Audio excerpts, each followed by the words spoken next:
2024 সালের 16 জুলাই বেগম রোকেয়া বিশ্ববিদ্যালয়ের শিক্ষার্থীদের আন্দোলন ছত্রভঙ্গ করে দেয় police. Tear shell, rubber bullet, sound grenade, ছররাগুলিতে রণক্ষেত্রে রূপ নেয় রংপুর শহর। ওই দিন দুপুরে বেগম রোকেয়া বিশ্ববিদ্যালয়ের ইংরেজি বিভাগের শিক্ষার্থী আবু সাইদ ঢাকা রংপুর সড়কে অবস্থান নেন। ক্যাম্পাসের মূল ফটকের সামনে দুহাত প্রসারিত করে দাঁড়িয়ে যান আবু সাইদ। এ সময় পুলিশ খুব কাছ থেকে তাকে গুলি করে। পুলিশের গুলিতে লুটিয়ে পড়েন আবু সাইদ। তাকে উদ্ধার করে নিয়ে যায় তার সহযোদ্ধারা। রংপুরে আবু সাইদ জুলাই আগস্টের আন্দোলনে প্রথম শহীদ হন। এরপর ক্ষোভে ও প্রতিবাদে ফুঁসে ওঠে শিক্ষার্থীরা। 5 আগস্ট শেখ হাসিনা সরকারের পতনের পর জুলাই আগস্টে সংঘটিত মানবতা বিরোধী অপরাধের অভিযোগের বিচার শুরু হয় আন্তর্জাতিক অপরাধ ট্রাইব্যুনালে।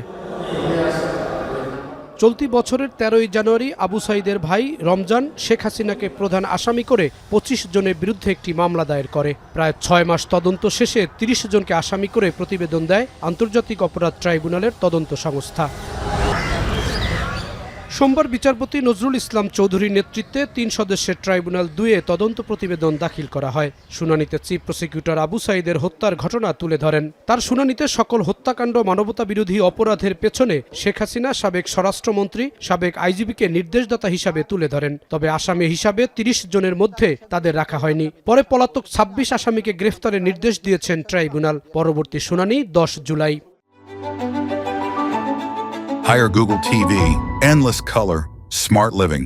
30 জন আসামির বিরুদ্ধে অপরাধ আমলে গ্রহণ করেছেন ইন্টারন্যাশনাল ক্রাইমস ট্রাইব্যুনাল অ্যাক্টের 3-2 এবং 4-1-2-3 এই ধারায় তাদের বিরুদ্ধে অপরাধ আমলে গ্রহণ করেছেন। আগামী 10ই জুলাই পরবর্তী শুনানির জন্য দিন ধার্য করেছেন।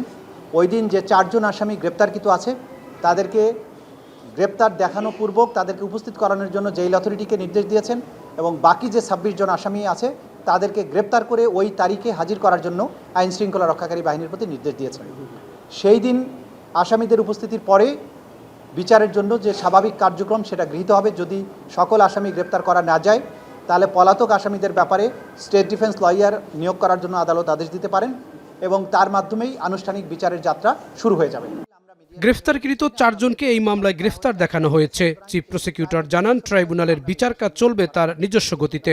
যে আন্তর্জাতিক অপরাধ ট্রাইব্যুনালের তদন্ত সংস্থা এবং প্রসিকিউশন দিনরাত আপ্রাণ চেষ্টা করে যাচ্ছেন এই বিচার, যেটা জাতির একটা বড় প্রায়োরিটি এবং ভবিষ্যতে এই অপরাধের রিকারেন্স ঠেকানোর জন্য রাষ্ট্রকে যে জায়গায় যেতে হবে সেই জায়গাটা নির্ধারণ করার ব্যাপারে আমরা দিনরাত কাজ করছি। ইনশাআল্লাহ ক্রমান্বয়ে সবগুলো মামলার তদন্ত রিপোর্ট পাওয়া যাবে এবং বিচার প্রক্রিয়া তার নির্দিষ্ট গতিতেই এগিয়ে যাবে। আবু সাইদের মামলা সহ এ পর্যন্ত 3টি মামলার আনুষ্ঠানিক অভিযোগপত্র দাখিল করা হলো। ট্রাইব্যুনাল 2-এ প্রথম মামলার বিচার কাজ শুরু হলো। জাহিদ হাসান, এখন, ঢাকা।